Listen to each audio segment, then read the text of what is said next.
चला बा.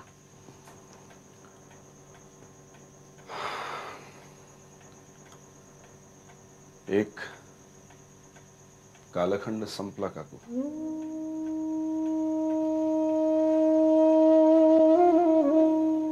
तर काय.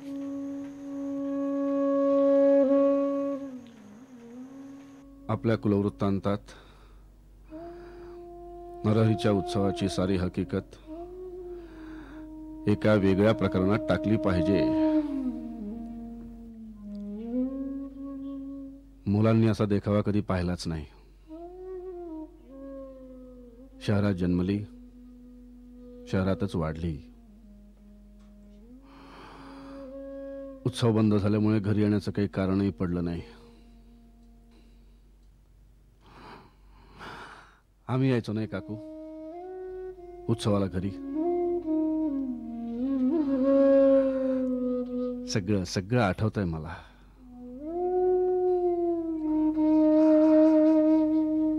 करवंदांच्या जाळीत जाणं, टेकाड्याच्या उतारावरून केळीच्या सोपटावरून घसरणं, नदीत पोहणं,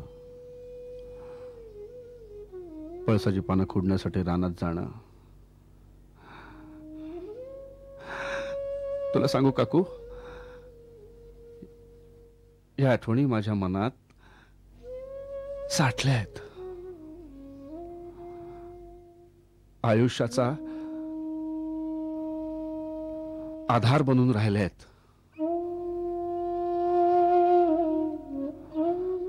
चांदण्यातल्या बैलगाड्यांच्या शर्यती,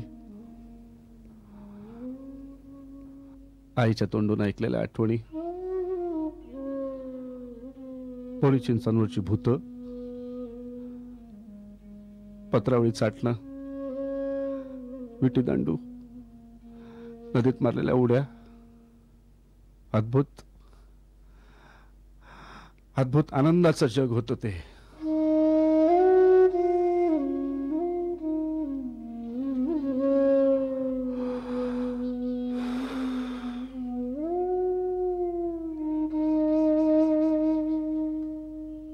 मुलांना काय आठवणी राहतील माझ्याबद्दल, त्यांच्या आईबद्दल? शहरातल्या लहानपणीच्या कोणत्या आठवणी त्यांच्या ध्यानात राहतील? मुलांना चांगल्या आठवणी राहाव्या असं करणं हेच मुलं वाढवण्यातलं यश आहे. त्या आठवणी त्यांना मोठेपणी धीर आला पाहिजे, आनंद झाला पाहिजे, धडपडीत त्यांची हिम्मत टिकली पाहिजे. आम्ही असं कुठलंच वातावरण मुलांसाठी तयार करू शकलो नाही.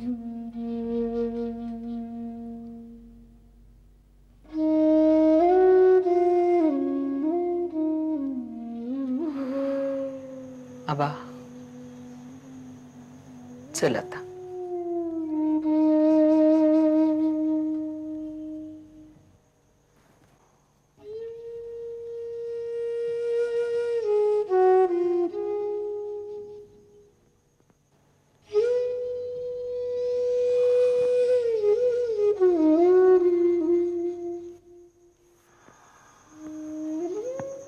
आता 300 वर्षांच्या पसाऱ्याची आवरावर आली आहे. 300 वर्षांचा जीवनाचा ओघ मला थांबवायचा आहे. आठवण निघेल तेव्हा लोक म्हणतील, आबा नावाच्या एका पुरुषानं देव नेले आणि वास्तू बंद केली.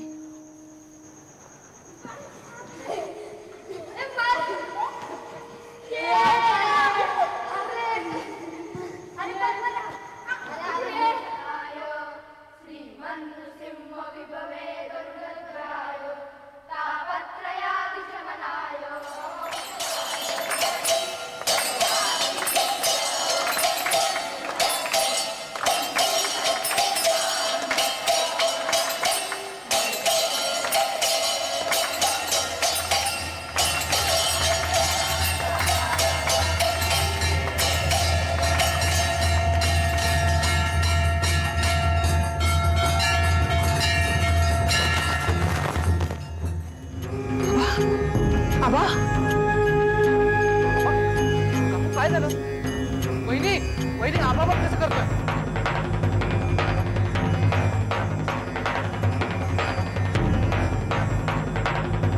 आबा अरे बा बा बा बरं वाटतंय का? आबा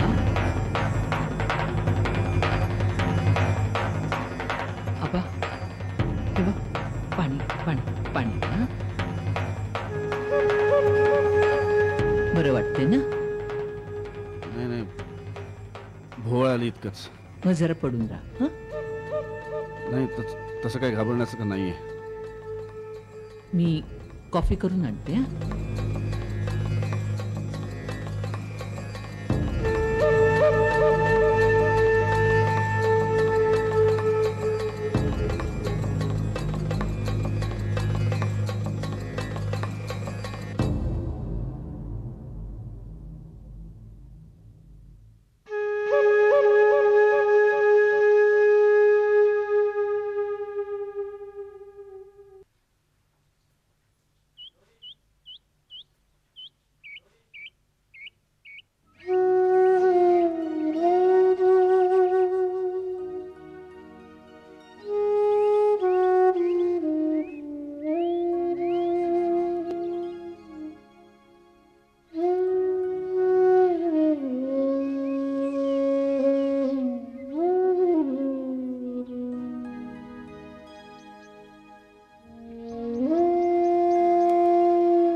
काकू आबाला भोवळ कशामुळे आली असेल?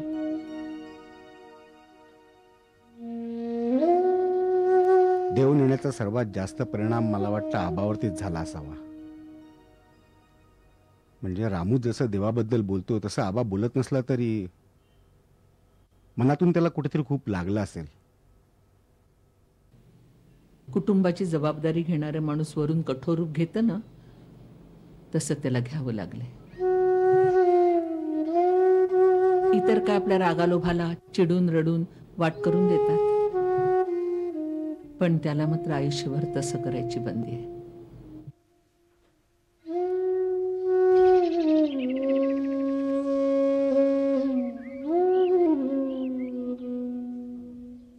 पूर्वी कुटुंबात आलेल्या इतर अनेक अडचणींच्या प्रसंगी, आजारपणात, भांडणात हा आबा शांत निश्चल राहून वागलाय.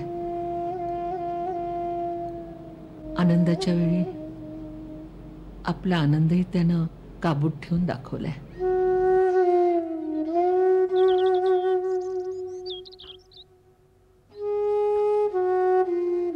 आपला आबानं एखाद्या हुशार नावाड्यासारखा आहे.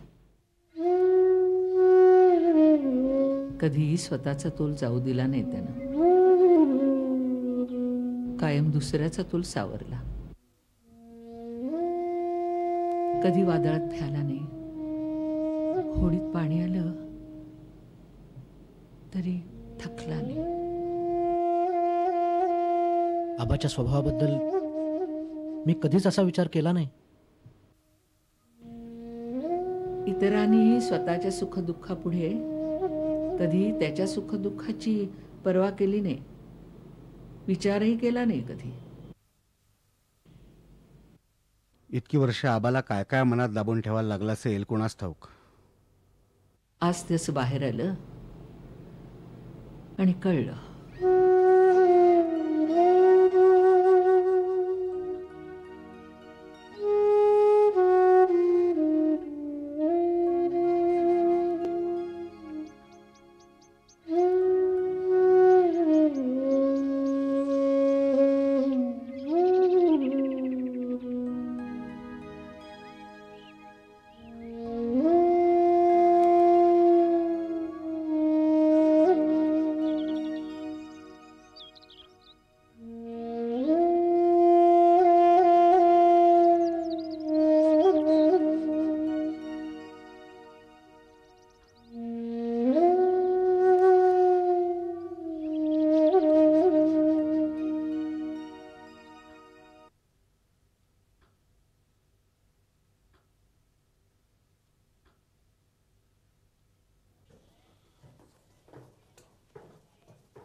काकू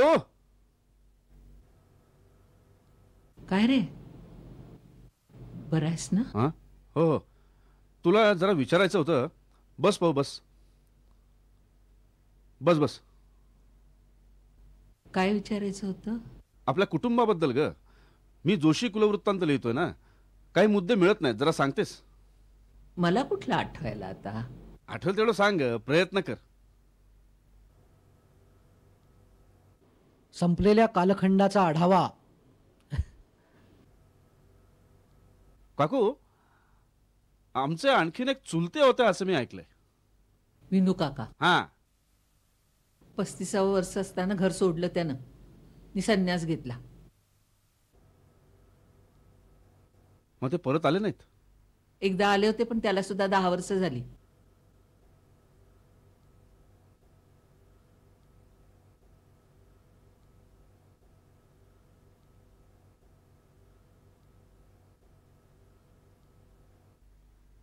ही गंमत पहा.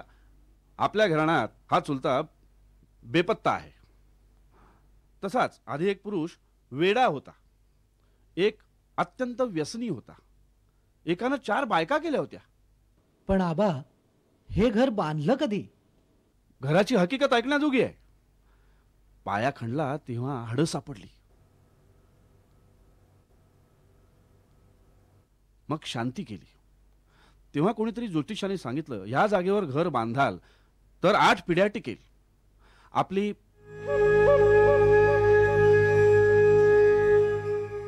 पिढी 8वी.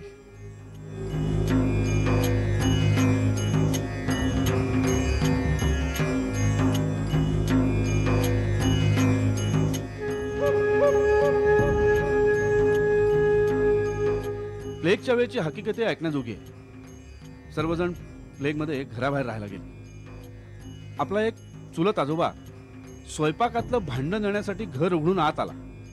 तिथेच त्याला प्लेग लागला आणि तो गेला. आपल्या कुटुंबाची पूर्वी एकंदर स्थिती कशी होती? आरंभाला गरिबीचीच, पण नंतर चांगले दिवस आलेले दिसतात. साधारण असं म्हणता येईल की कोणीतरी एक जण उद्योगी, कष्टाळू, काटकसरी निघतो आणि दिवस सुधारतात. पण पुढील पिढी मात्र कमी कर्तबगार निघते. कुटुंब पुन्हा खाली जातं. सध्या आपला काळ बरा आहे.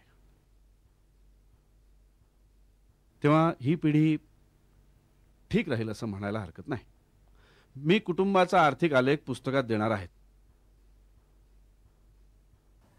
आपल्या कुटुंबात कोणी लक्षाधीश होतं का? नाही, कोणी नव्हतं. मग मी पहिला लक्षाधीश होणार.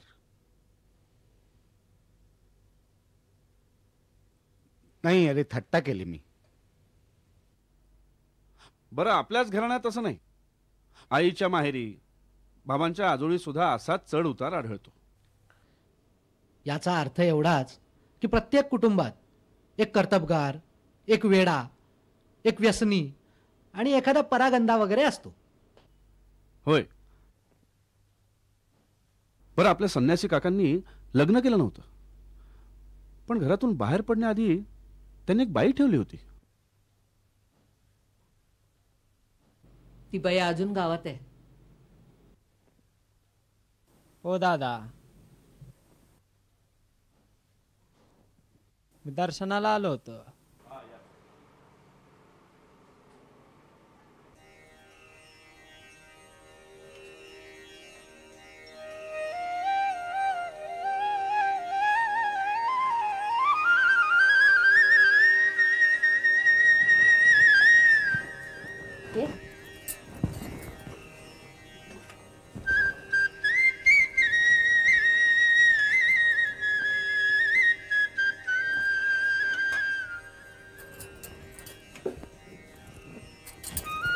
कसं आहे?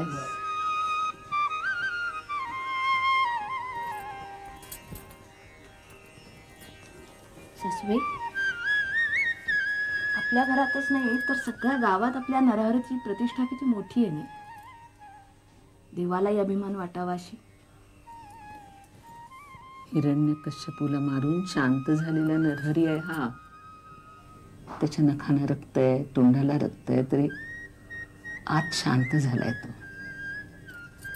पुढील सर्व अवतार पृथ्वीवर येईपर्यंत हा असाच शांत राहणार आहे.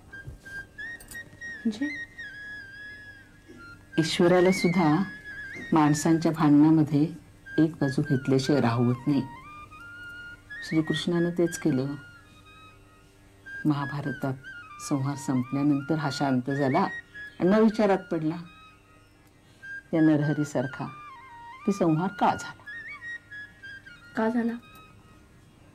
माणसांच्या भांडणात खरं खोटं कुणी करू नये. परमेश्वरानं सुद्धा परमेश्वर विरुद्ध झाल्याने पराभव झाला तर ती माणसाला ते पटत नाही. मुसळ घेतात पुन्हा. मुसळ घेऊन स्वतःचाच निपात करतात, नाहीतर अश्वत्थामा म्हणून कत्तल करतात.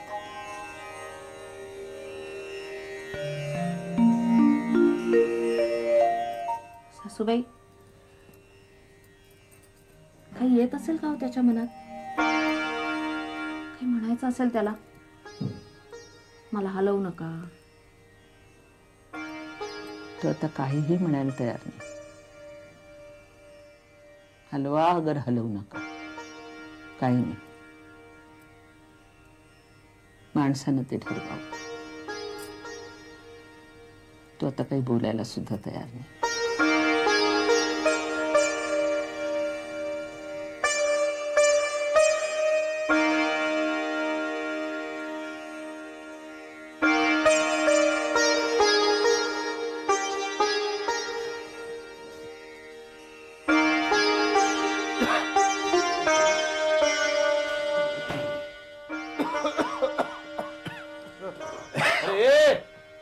जितकं झाडशील तेवढं अधिक खकण आवडेल इथे. हे शहर नाही, खेड आहे. अरे आबा, वर माळ्यावर सगळ्या वस्तू कशा गंजून चालल्या आहेत रे. जाऊ दे रे, आता करायचं काय आता? अरे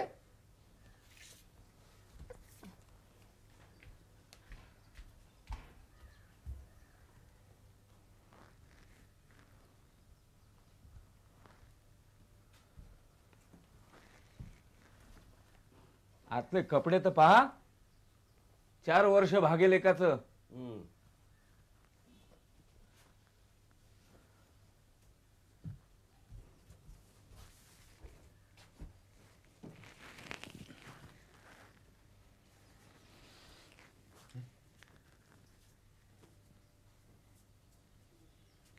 काय भयान आहे रे इकडे सगळं.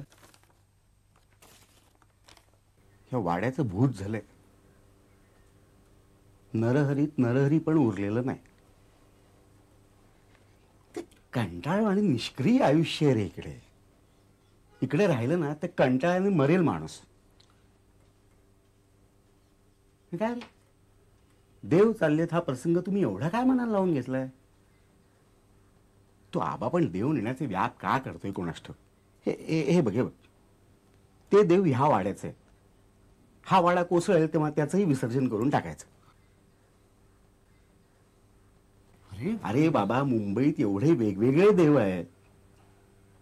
मुंबईच्या नव्या आणि बदलत्या वातावरणात विचित्र वाटतील हे देव. हे तर मला एकाने सांगितलं. धंद्यात यश हवं असेल तर शनिवारी मारुतीला जा. गेलो मी मारुतीला. विविध जाती धर्मांची लोक होती तिकडे. शिर्डीलाही जाऊन आलो. मारुतीला गेलो, नव्या ओळखी झाल्या. शिर्डीलाही झाल्या. नव्या नव्या केसेस मिळाल्या. हा फायदा झाला. आपण तो नरहरी नेऊन श्रद्धेने पुजतो याचं दुसऱ्या कोणाला काहीही वाटणार नाही.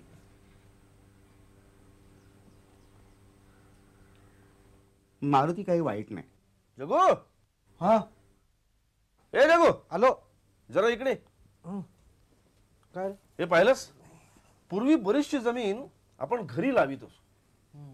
आपला संन्यासी चुलता ती लावी. त्याचं हे बाबांना आलेलं पत्र. घरची सगळी व्यवस्था बहुतेक तोच पाहत असे. त्याचं हे 4थं पत्र मिळालंय मला. मागच्या पत्रात त्यानं शिक्षणापेक्षा घर चालवणं जास्त आवडेल असं लिहिलंय. बहुधा बाबांनी त्याला शिक्षण पुढे चालू ठेवायला सांगितलं असलं पाहिजे. मला कर्णपर्वापेक्षा आदी पर्व, उद्योग पर्व, स्वर्गारोहण पर्व हे जास्त आवडतं. या पत्रात पेंढ्याच्या माशाला आग लागल्याचा मजकूर आहे. त्यानं छानच वर्णन केलंय. वळण आणि अभ्यास असता तर हा उत्तम लेखक झाला असता.